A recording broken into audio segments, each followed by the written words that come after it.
And that was More Than a Game by Chris Donaghy. And it is more than a game, isn't it, Fazman? Absolutely. We love our footy, and we're going to talk some local sport now. And we've got a special guest, the senior men's coach, Ash Snow. You've come in and joined us, so welcome. And we'd love to talk about the Rockingham Rams and how your season's going, and give us a bit of an update.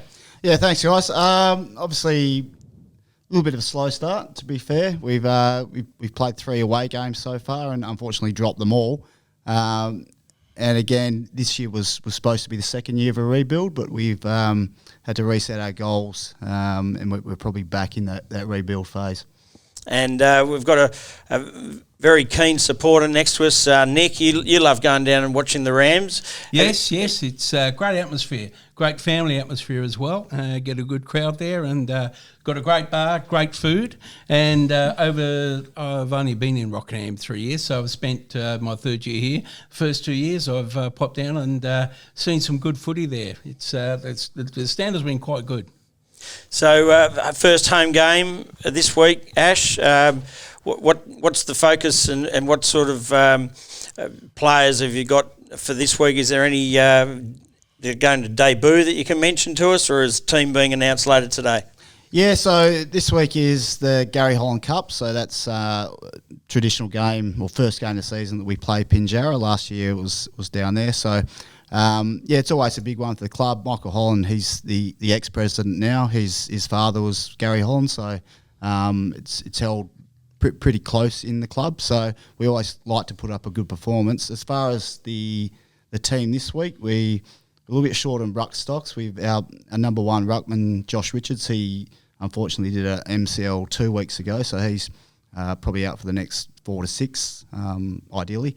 And a couple of young ruckmans, one's working away at the moment and one has family commitments. So we're light out in the ruck department. But in terms of an overall squad, we'll roll out a fairly competitive side, I think. Well, Nick and SD, you're going to pop down and watch this on the weekend? Yep, for sure. Yep, I'll be there.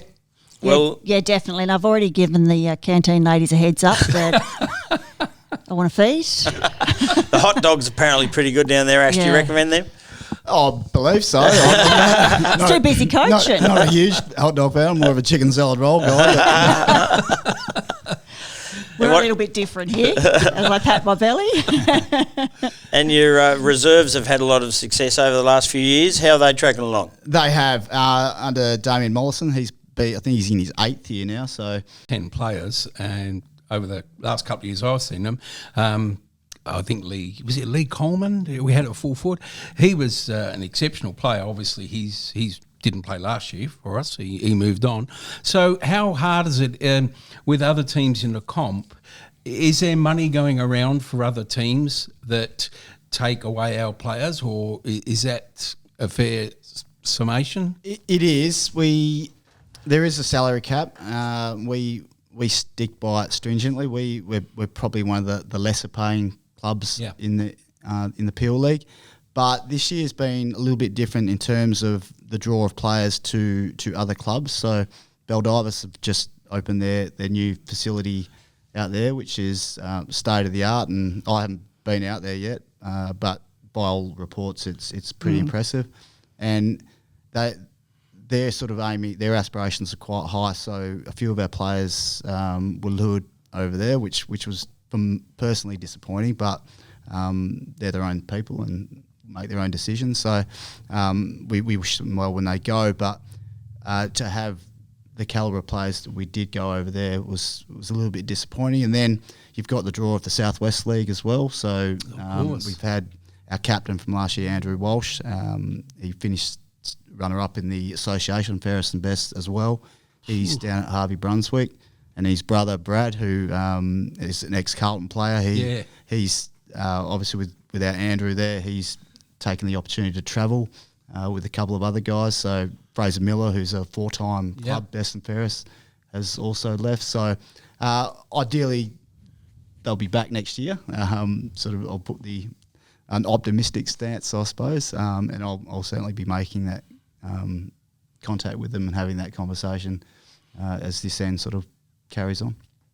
So Pinge this week?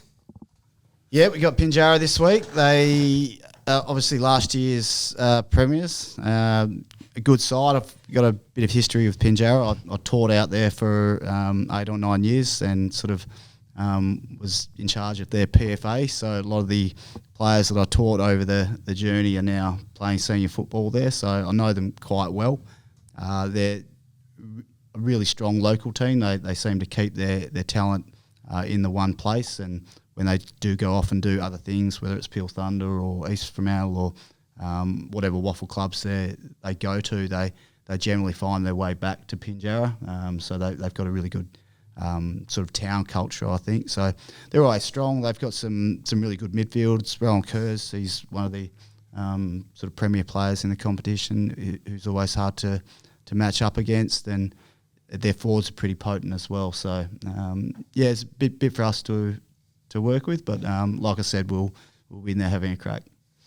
Ash, when you've got a Colts team as well, and you can make a choice that you have a strong list in your Colts, or you bring some of those young guys up and give them experience with not as many experienced players in the senior list. What's the focus there? Do you try and blood as many of the Colts when you can as well?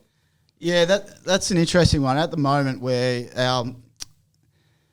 a club dynamic or our team dynamic is we're either very young or very old. So we've got 3 or 4 senior players that are sort of in their twilight of their career, and no disrespect for them as players because they're all fantastic. But if we had the crop of your mid-20s, late 20s around the place, they probably would be playing reserves, and they'd be the first to admit that they're probably in that part of their career. But to their credit, they're probably the ones that are sort of gluing it together at the moment, just guiding the young kids through. We've got majority of our side would be sort of in the demographic of 18 to 20. So we are a very, very young side at the moment. And I noticed on your Facebook page that you actually run events as well for your school-aged kids, and that you're looking for kids at the moment to join the club. Is that right? In terms of the juniors? Yeah, so the juniors have really built their numbers in the last, when Michael Holland took over 5 years ago, I think he was president. That was he came from the junior program, and he's one of his kids played juniors for the club, and so him and Belishka were drivers in getting numbers up as part of the junior program. So we are quite strong, but obviously, like all clubs, we're competing for market share, and as I mentioned before, Baldivis have a very handy facility to offer.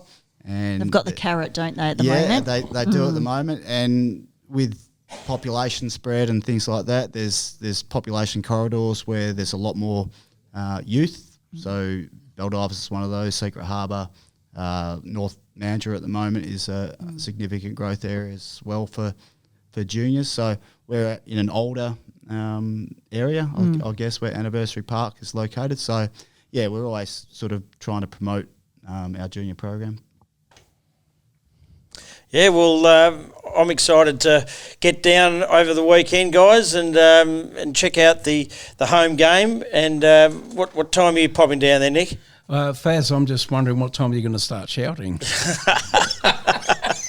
I'm not designated driver, I can tell you that right now. Not taking you to home. I tell you, I could walk over. I don't know, I was supposed to go. What's kick-off 2:30 for the league game starts at 3. So 3. So we go 9 for the women's game, then 11 Colts, 1 reserves, and then the senior game is at 3 o'clock. Brilliant. And SD, the netballs are going pretty well as well down at Rockingham Rams. Yeah, absolutely. Please pass on our congratulations to the netball girls. They had a clean sweep again over the weekend. Quite some strong margins there as well. I haven't yet to see a game, so I'm trying to see if I can manage one of each or something over the weekend. It'd be good to check out. They'll actually be playing in one of the Baldivis courts, I think. But yeah, they're doing really well, and we're following them closely, and I look forward to catching up and seeing them hopefully on the weekend as well. Well, Ash, thanks very much for coming on to Talking Sport with SD and the Fazman, and we wish you well for the game on the weekend, and we hope that there's a big crowd come down and support you. No worries, thanks for having me. And if you want to come in and have a look at the change rooms beforehand, feel free. We'll have a look at the coach's address and whatever. And I might do that. Happy to extend that offer. Oh, that's great. Yeah, fantastic. Yeah. Brilliant. All right, well, we're going to go to our next song, Let Me Entertain You by Robbie Williams. We've been here with the Rams.